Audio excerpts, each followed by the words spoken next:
We'll call the meeting to order on this Thursday, December 20th, 2007, and we'll start with the introduction members, starting at the far right. Greg Sheets, member. Mike Tenafly, secretary. Cindy Kirkoffer, Vice President. Terry Hill, President. Aaron Gilberty, member. Tricia Leminger, Deputy City Attorney. You all received minutes from the last meeting. If there are no additions or deletions, I'll entertain a motion to accept them, approve them. I'll move that we approve last month's minutes. Second. Second that. All those in favor signify by saying aye. Aye. Project updates. Greenway will be first. Sure. Well, you all got the good news last month that the Greenway grant was awarded, and I don't have a firm timeline for the beginning of it. According to our engineering firm, Schneider, there's some final paperwork to wrap up that they need to do, some construction documents and bid proposal. And then from that point forward, it takes a few months to get permits, and then we'll have to do some bid letting for contractors and so forth. So we're kind of at the leisure and discretion of NDOT, but we're going to put the heat on them to move forward and push our permits through and get our contracts in place and start digging some dirt. Any questions for Cindy? If not, we'll go to Main Street. Mr. Ganapoli. Well, as I mentioned last month, the last event that we had was the presentation with the MPO, which Terry attended, so I guess I'm going to throw the ball over to you and let us know how that presentation went. I wasn't present at that, but how did your... Well, the presentation went well. There's a score awarded to all the presenters or all the applicants, and we scored the highest out of 32 applicants, so I think we should feel pretty good about that. That's the good news. The bad news is that there is not enough money in 2009 to do our project. So they asked us if we could go back and figure out how we might be able to split the project up into two phases, 2009 and 2010. We handed that back to Schneider. They have figured out how we can make that happen, and then they will present that back to the MPO and see where we shake out. We should know in March whether we receive that grant, but feel pretty good with the highest score out of all the applicants. Anything else, Mike? no, that's basically the last thing we had going on with Main Street. Next on the list is Digital City, and Aaron will give us an update there. We do have some contracts to approve, but we'll do that in the new business portion of tonight's meeting. So, Aaron? Thanks, Terry. We've actually been quite busy with Digital City. I think all of us are aware that we probably got started a little bit late on the IPL aspect of the project. Due to the nature of their business, things can take a little bit longer than we anticipated. The great news is that we actually had a meeting, myself, the mayor, we were represented by council with IPL downtown Indianapolis yesterday, and had frankly a breakthrough meeting. There are no fundamental issues that we disagree on. They're able, willing, and ready to help us at this stage. We have a draft contract council has and is reviewing and making markups to. There'll be a subsequent revision round, but we were very pleased with the outcomes of the meeting. They actually did respond to our initial request for vertical assets, giving us some guidance on which ones work well, which ones don't. They also have indicated they'll provide to us an engineer who will work with our team to outline which assets are promising for those that don't work. So all around, just a great meeting. It really puts this project, brings it near completion. So now we're actually going to be able to implement. If I could add to that for just a minute, I made a statement at the council meeting last Monday that we have always had an agreement with IPL to move this project forward. That they have always said that we're going to get through this. We should have started that process sooner, and that responsibility lies here, Absolutely. and we just should have started the process sooner. So, Yeah, and it was, and the interesting thing is actually we're the first to come to them with such a request. And so at first, you know, they didn't quite know how to handle us and which guidelines and regulations and policies we would fall under. Indianapolis, as you guys have probably seen, have cameras and wireless equipment mounted, some of which are on Indianapolis-owned assets, but some are on IPL-owned assets. And Indianapolis actually didn't even have a contract with IPL. So that's the thing Indianapolis is now getting into the ballgame with. So I think we're in great shape there. We can feel comfortable with where we're at. My expectation is by mid-January we'll have the final agreement executed, and there's no reason to believe there's any delay in the project. They full speed ahead. that's great news.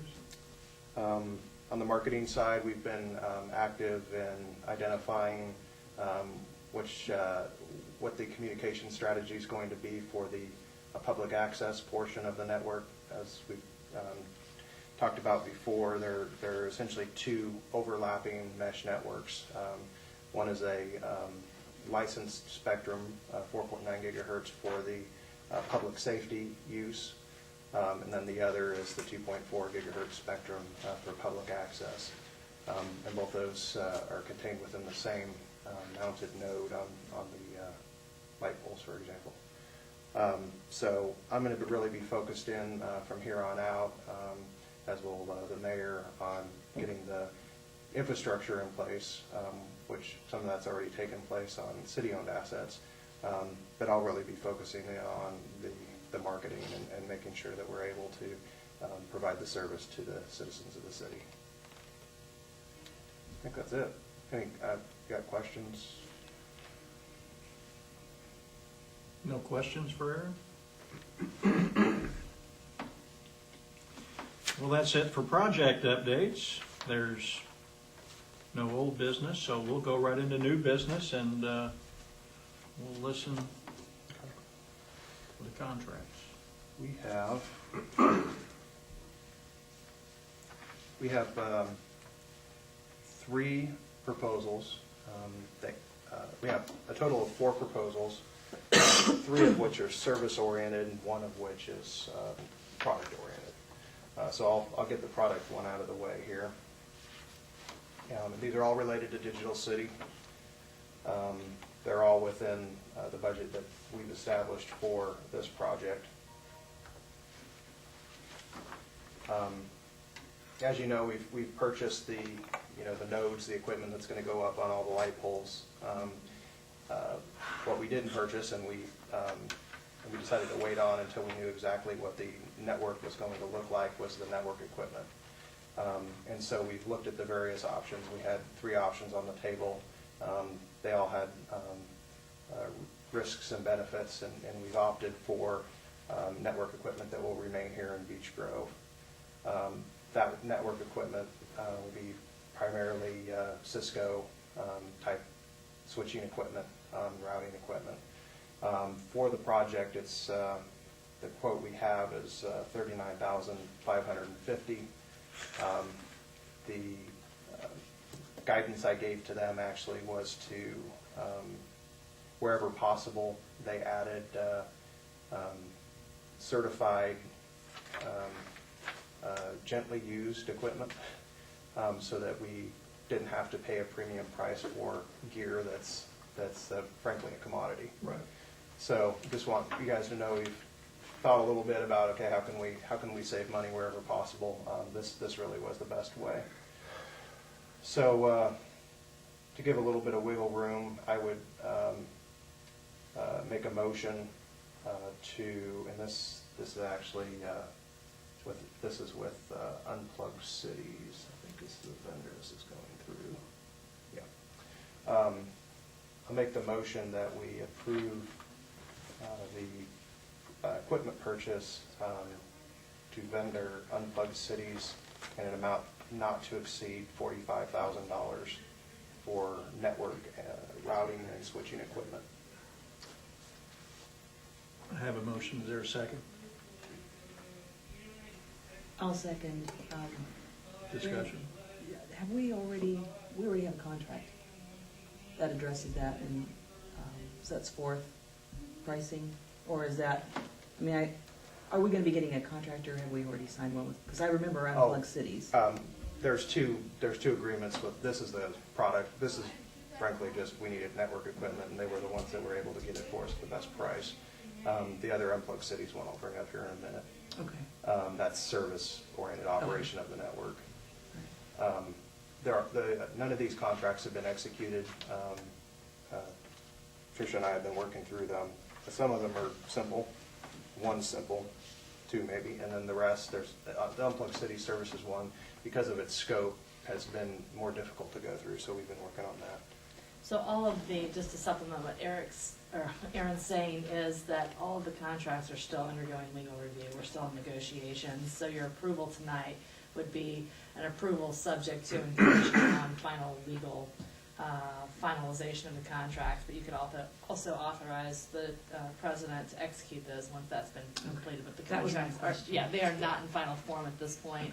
We're trying to make sure because this is such a unique situation, I'm trying to make sure each piece fits nicely with the other, and that we've got the proper indemnifications, the proper insurance, and so it's a big picture we're trying to take a peek at, and not just sign this one and then realize when we get to the last one we should have had something in this one. So it's been a little bit of a slower process. Aaron and I have been working through that. And for all four of these, that would be my hope, is that, so it'll be all pending legal review, and then Terry could execute. The only other question I have is, you have service level agreements for this equipment also? Or are you gonna have a service level agreement for all equipment Service level. separate? The service level agreement will be through Unplugged Cities, who operates the network. And as part of that, that's that second agreement, and they actually have a person here in Beech Grove that will maintain some of this equipment Okay. should something fail. There's redundancy built into this as well, which I didn't mention. So should one of these switches or routers fail, there's redundancy built Sure. in so that the network can sustain. Any other questions? We have a motion and a second, so all those in favor signify by saying aye. Aye. Motion carries.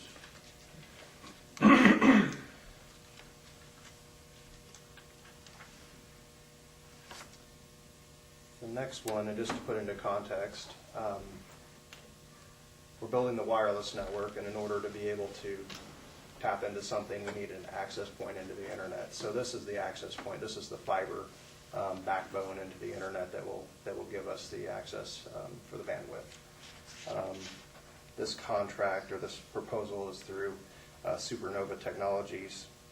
We actually received, although not required, we received several quotes, because this is can be a pretty different, or it can be a commodity business, but I was a little bit disappointed that prices were a bit higher than I was expecting, but still manageable. This contract has not been finalized. There's some verbiage that needs to be revised in light of the city's agreement. The term of this agreement would be for 36 months. It's a monthly fee. The monthly fee, as it stands right now, is $5,300 per month, which was the lowest proposal that we received. Couple of things just to let you know that we're working through is early termination and some of these issues. There are no upfront costs with this proposal, as there were with some of the others, which also had higher monthly rates. This will terminate at the police station, where the network equipment will be located. And that's, as Aaron said, one of the have big pieces of this one as we're trying to negotiate an early termination provision. Obviously, the vendor's gonna have some built-in costs up front, but at least if the city needed or wanted to get out, they could get out early without the complete exposure of 300 times 36 months. So that's one piece we're working through. Before I make a motion, what questions you guys have as far as? Just out of curiosity, you said you were somewhat disappointed with the cost being as expensive as it It was is. higher than I was used to. What, in a perfect world, what had you hoped to see?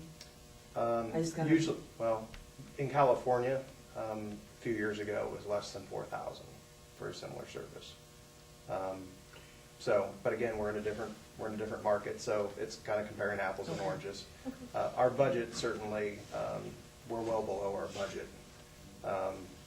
But I tend to like to drive cost out, so there's got to be a different option here. We looked at several different, all the way from wireless backhaul from Henry Street. We looked at that.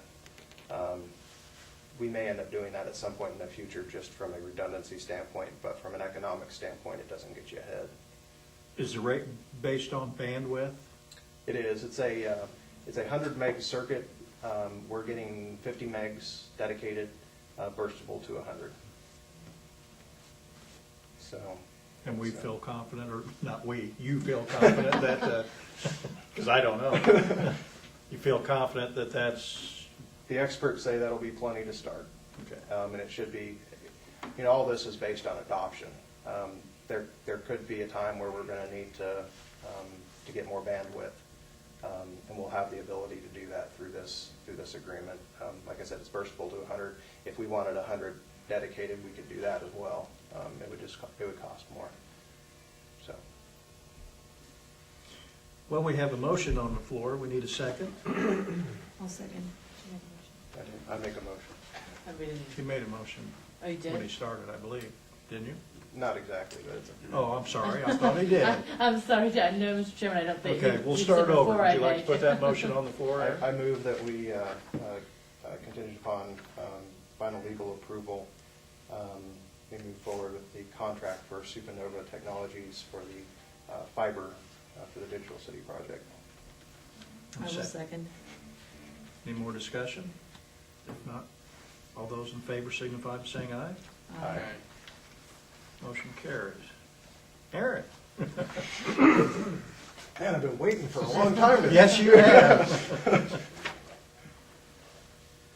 Okay, that's probably the simplest one. As I mentioned, I'm going to be really spending a lot of time on the marketing aspect of how do people that want, how do you and I and our neighbors who want this service, how do they get it? And how do they feel confident that they get the information that they need, that they what we communicate what the service is, how much it costs, just basic marketing functions. As part of that, we've engaged a company called BCS. It's a marketing firm out of Kansas City, Missouri. I've worked with them on some unrelated projects. In my day job, I've had the opportunity to meet with about 22 advertising agencies across the country. And this is an ad agency that's small but capable. They're also reasonably priced. So we started doing some initial concepts, and I've been pleased with the work we've been doing. They're going to help us bring this to the citizens of Beech Grove in a tangible way. Everybody wants to know, okay, when's this thing coming, and what's it look like, and what's it priced at, and how do I get service, and all these things, and that's all marketing. And so I asked them to provide a proposal. I think I've shared this before. It goes over marketing objectives, basic marketing objectives, some strategy. It breaks out tactics on some dollar basis along with the vehicles. And I gave them some guidance as to, what our budget was, and they came in well below that. So when we looked at this, we're looking at a PR and creative development budget of just under $50,000, and an estimated materials, printing, and media. So this would be buys if we wanted to do billboard or collateral material estimated at $25,000. Being that they're a out-of-state company, we're hiring them for their creative ability, for their professional ability. I've asked that whenever possible, they utilize Beach Grove services and vendors, and they have no problems with that. They do that with other clients. I don't know what questions, if any, you have, comments? Well, I was curious if there was something that's tangible, something that we could physically see what we're paying for, other than the results. I mean, they say that they're going to do this, this, and this, and will not be doing this and this. Do we have things that are fairly clearly defined with these folks, exactly what they're going to be doing? Yeah, it's We've got outlined a in this very proposal. fine outline of what they're going to do. I wouldn't say it's very fine. It's comfortable for me in the space that I've worked with. I'm reasonably assured that they'll accomplish what they say they will. Additionally, we're not prepaying for services, so if they don't deliver, then we just sever the agreement. You understand what I mean? And Yes, I understand. okay. How will they bill us? Will it be hourly? I mean, do they have an hourly scale for their, We have, the answer is yes, but they've already defined,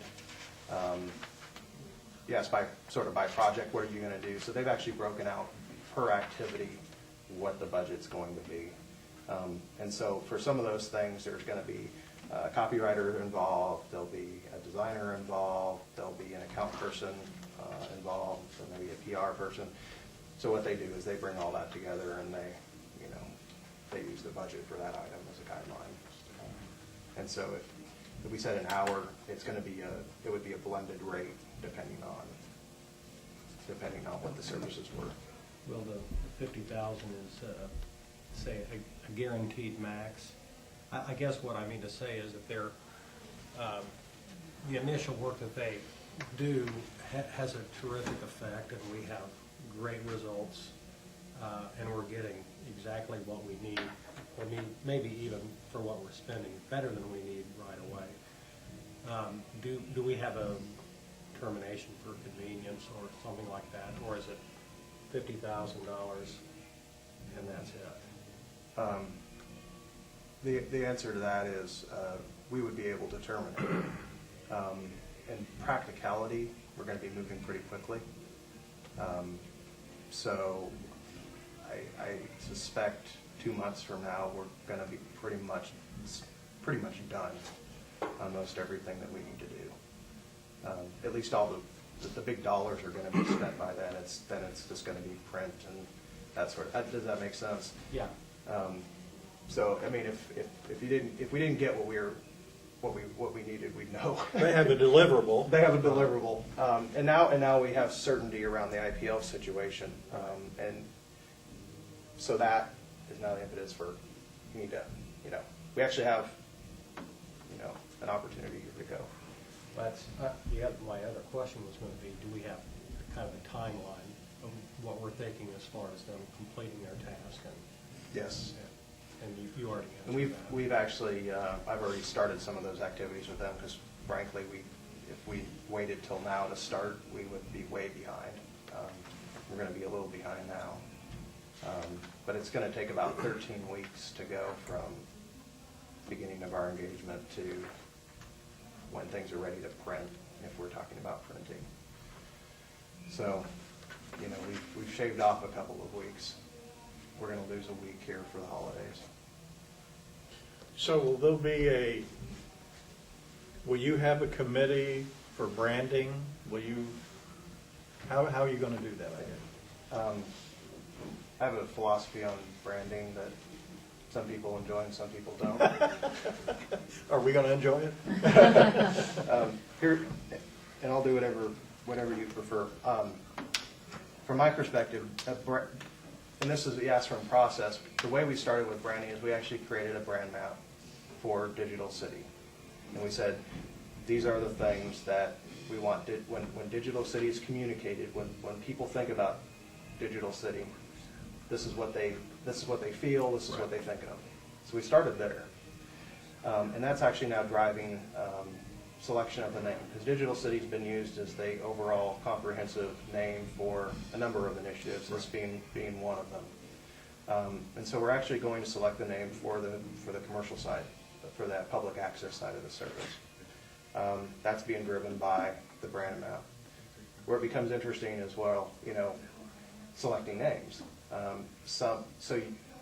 purist would select those closest to the brand map that have certain other marketing attributes. If you put that to a very wide group, you're going to get differences of opinion. Sure. And adherence to the brand map usually fails.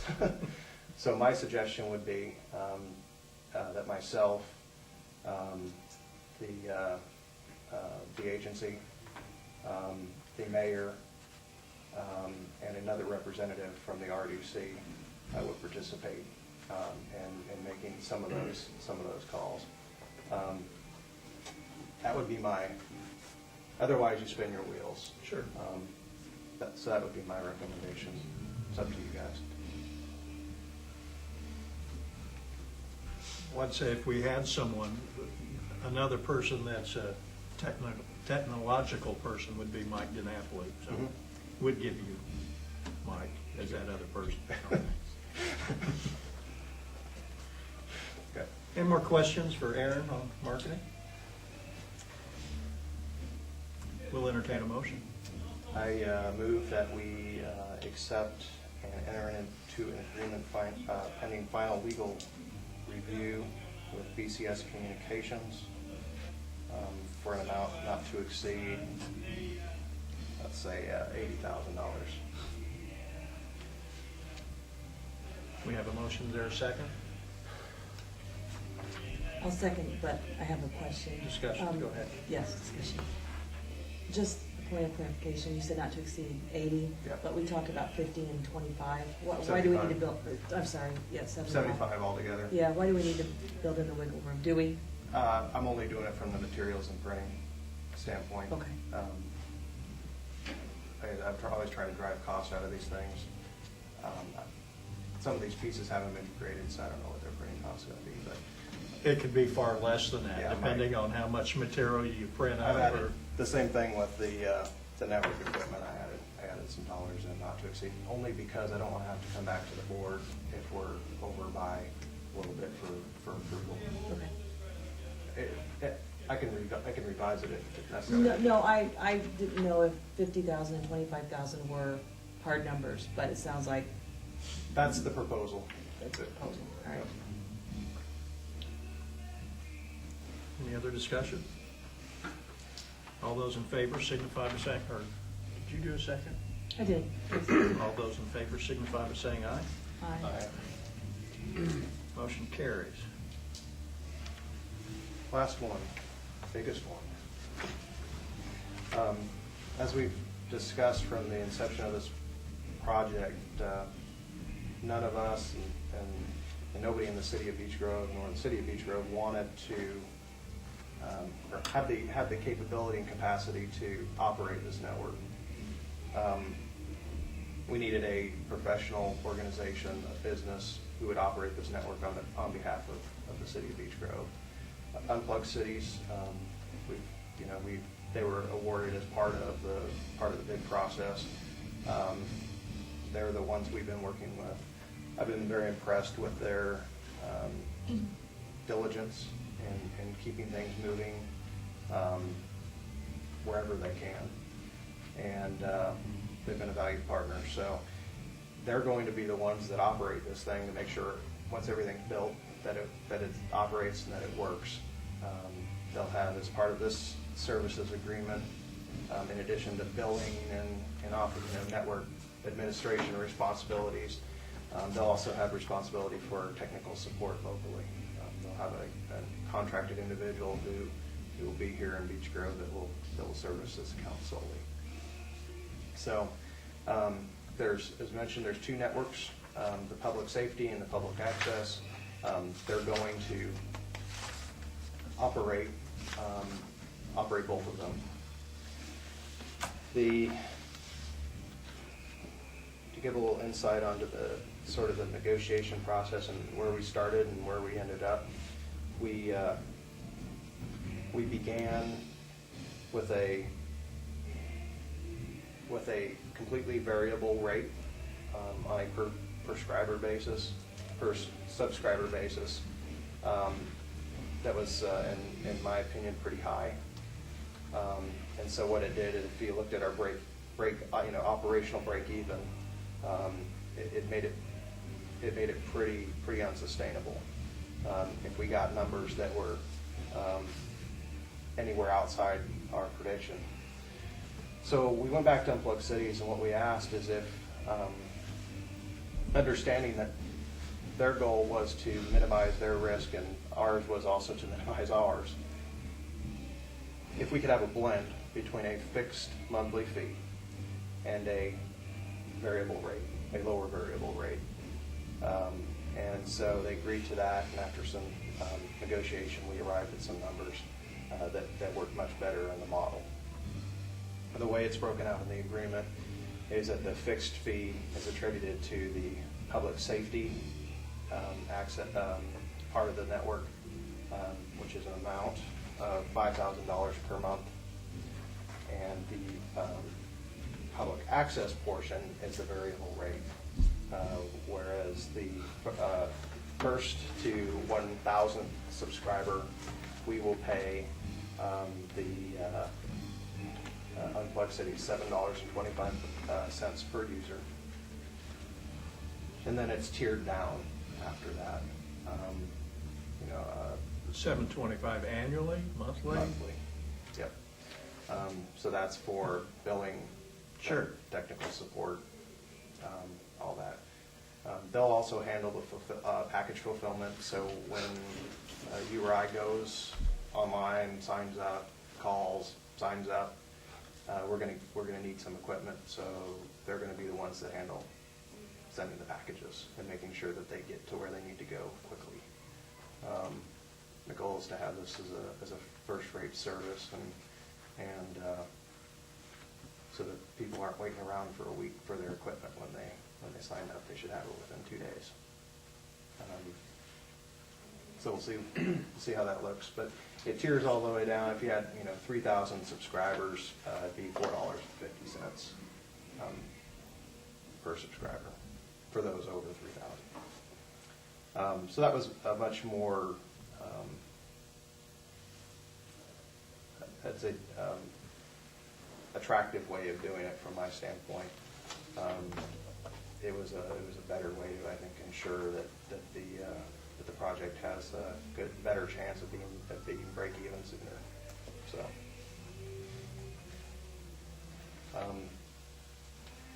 This is the complicated agreement. I don't know which questions you guys may have, but I'd be happy to answer if whatever they are. Was your initial estimate at 2,000 subscribers when we were looking at? Yeah, I mean there's been lots of estimates, and frankly nobody knows. None of them are going to be right. So it's all a matter of within some variation or some deviation, what are we reasonably certain we're going to get that many and be able to break even. So my goal has been to drive costs down so we're break even at the lowest possible number of subscribers. I don't know if we discussed this, but some of the merchants along Main Street recommended possibly that we along Main Street have free Wi-Fi, just like a guest account or something that wouldn't be necessarily very fast bandwidth, but Yep. free access like you would get it, at some of these other places. So I don't know if that would be something that we could do, but that would drive, I think that might drive some businesses or individuals down there, along Main Street. So It's part of the pricing, and I'm not prepared to divulge all that today, but as part of the pricing scheme, there was a visitor a limited use visitor account. So you get so many hours a month anywhere in Beech Grove on that visitor account. So, yeah, you're right. Hopefully that would drive some folks to business. Also, we have full ability to, throttle service however which way we want and segment it. I think people are going to be quite happy with the cost for the service at the lowest end, particularly those people that are currently on modem. It's going to be much faster than modem dial-up, and the price is going to be compelling. So, Based on the information you've given us today, you must be close for subscriber fees, I assume. I'm sorry, I'm not. Subscriber fees. What people are going to pay. As far as them being set? Entry-level Are we service. close, or? Yes. I've given my final recommendation. We're still figuring out who gives the final approval. So. That's fine. Thank you. You did 2 free, yeah. On Main Street. So those fees are going to be based on, well, certainly cover monthly cost Yes. with some payback. Yes. And, frankly, when we looked at the income model for this project, there's a couple of things we have to take into account. One is public access subscribers, and the other is commercial business that could use the network for operating. Right. The water company, the gas company, IPL already has their, but the gas company. We and the can water save company, them money, though. We could probably, right. You So- sell net. So those would be the 3. I know that you've already had some conversations Yes. with the gas company, and they're very interested in seeing what we can do together. So what we've done is we've entered that into the business model where it was not entered in previously. The risk is, if those things don't occur, then our prices will be too low to sustain a break even. However, the risk of that, I think, is low. And Well, should that based be on the conversations we've had with the gas company, it's a no-brainer for them. Right. If you save them money, sign me up. Right. So, And even so, I mean, the prices that we would have to increase to would still be very competitive with current existing services. So the options there aren't bad. They're reasonable. Does this contract address the fee for for their service for public safety component? I mean, you talked about the tiered for private sector, I guess. I Right. don't know how to talk your Right. talk, but what about public access? Are you prepared to discuss that? Well, that's for public. I mean, I'm sorry, For public safety. For public safety. Public safety. Public, what they're doing there's no tiered access on public safety. It'll be wide open for the use of our police and fire, and the city employees carrying out city business. So that'll essentially be, the network will be designed to accommodate all of those features. The cameras haven't been purchased yet, but cameras will be, set up in certain locations, I'm sure, for surveillance. Patrol cars may have some applications. So all of that's wide open. So this contract doesn't, It does cover that. It Yeah. does. That's where the $5,000 a month is attributed to the public. the fixed fee. The fixed fee is contributed to the public safety. And we've never, I assume, well, I'm certain we've never tried to tie a number to that on how this helps the city. There's some cost savings there, Sure. but we've never tried to quantify what that is. Yeah, cost benefit analysis. Yeah. Sure. For us, from a just a practical dollars and cents standpoint, this was the simplest way to drive Right. out cost and provide some predictability to the vendor and reduce our risk. It didn't matter so much to me who it was attributed to, as long as both entities were covered in the contract. What about security of the system itself? the hardware and unwanted access? Physical access to the boxes themselves, they're gonna be mounted on telephone poles, so they're gonna be as secure as anything else that are on those poles. I mean, as far as, The network, yeah, yeah. It has the latest authentication, and they're running from, I shut down the computer, but as far as how they're running the VLANs and the schemes, and I don't know all about those things, but they're segmenting the network several different ways so that different security schemes can be run on different VLANs. So it's going to be as secure as any wireless connection can be. You having some user-friendly ability, of course. I mean, you can do a lot of things that are cumbersome, and but it'll be. I'll feel very secure using it. There's no doubt about that. It'll be compliant also with VPNs. So I know that they have some. When I'm a former employee of Lilly. That iPass is one of the vendors who supplied their VPN. It'll be compliant with VPNs. So if that's an added layer of security, and somebody has something that's very sensitive, they can certainly utilize a VPN service. I have a question here. The city came from California, that was implemented, wireless networking was implemented, or Not in my city, no.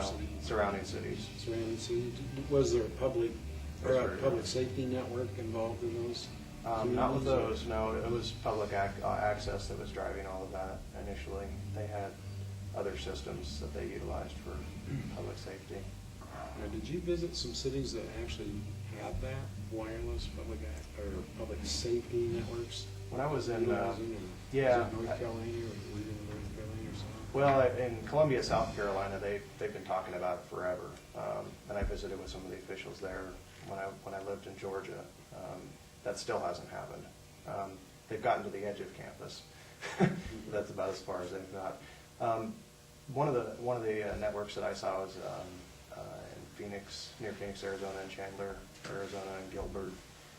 They actually had the exact same boxes we purchased.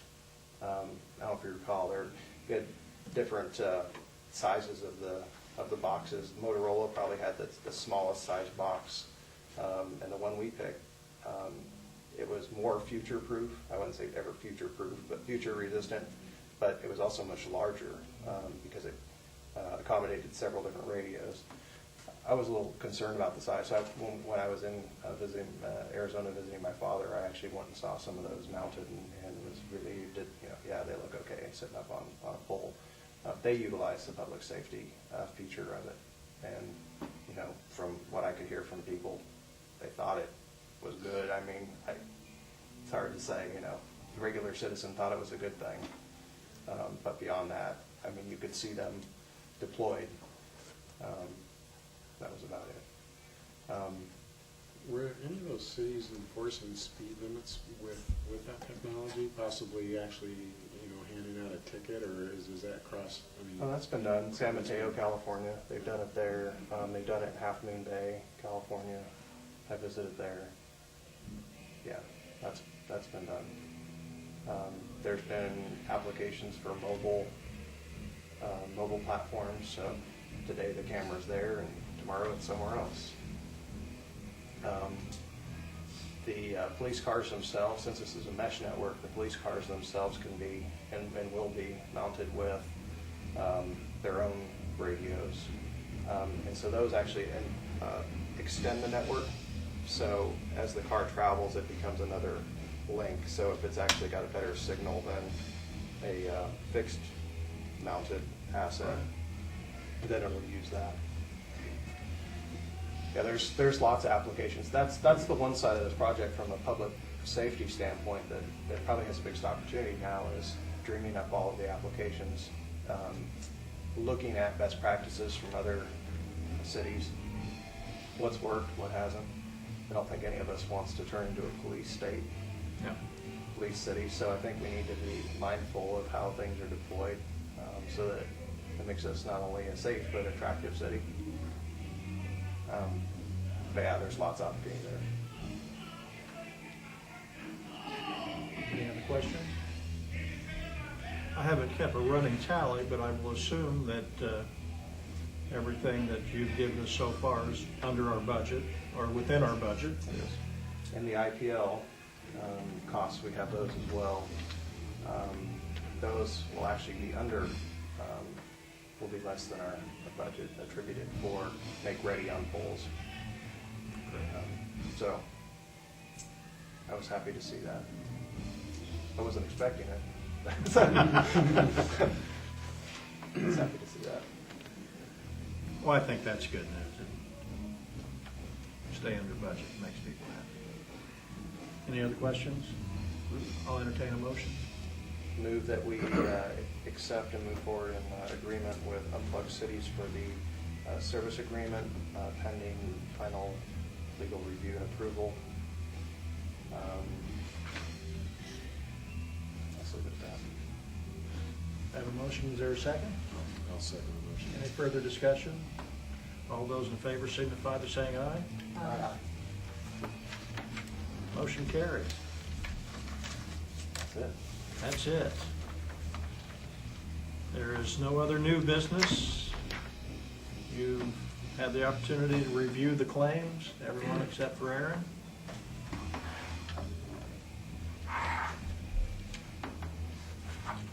I'll let Aaron review those, and then is there any other miscellaneous business that? We're gonna hold that one. We're not gonna approve that one. That was our postcards. Oh, yeah. They didn't ever come on time. No, they weren't mailed No. in time for our first workshop, and I'm going to call them and ask them to adjust their bill. So They may have we've asked once, and Yes. they And made perhaps it. that is, but it doesn't reflect it. Yeah, they made a deduction, but it's not enough, All right. so.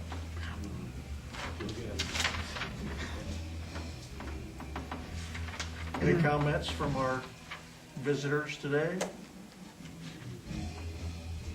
I have a question. Sure. I've had, for Aaron, I've had a couple people come up and say that you made a statement that if this venture, the digital city, isn't profitable within 2 years, the city would just walk away from it. I went back and looked at videotapes and records, and I couldn't find you saying that, but two people have stated it, and other people have come up and said that, yes, you did make that statement. I just wanted to get clarification on what you meant if you did say that. It was probably a variation of that statement. As I recall, what I said was that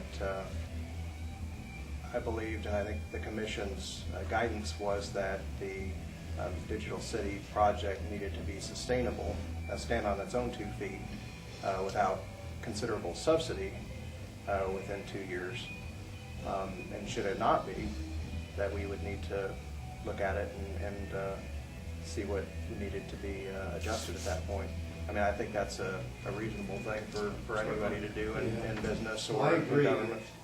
it was misconstrued. Yeah, I wouldn't say that we would just up and walk away. I think that would be a bit of a. Well, even just from the public safety aspect of it, we have so much invested, and that's why I tried to explain that. Yeah. I just wanted to get that clarification out there. At the end of the day, somebody's going to pay for it operating, and so I'm comfortable that as this launches, that we're going to find those resources through the ones the buckets that we talked about. But even if it is break even, it probably should be reviewed anyway. Certainly. Just to make it better, how can we? And regarding profit, I think from our standpoint that the goal of this wasn't to make it a profitable enterprise; it was to make it an enterprise that was a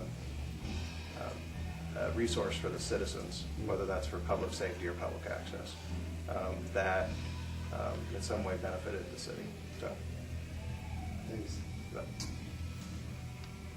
Any other comments? If not, I'll entertain a motion to pay the bills. Move that we accept and pay the claims. Except for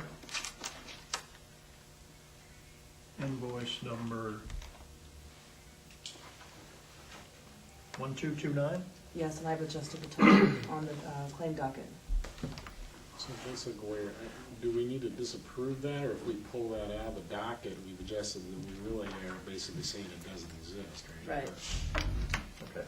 So we're not legally able to say. Is there a second? I'll second. All those in favor signify by saying aye. Aye. Next meeting will be the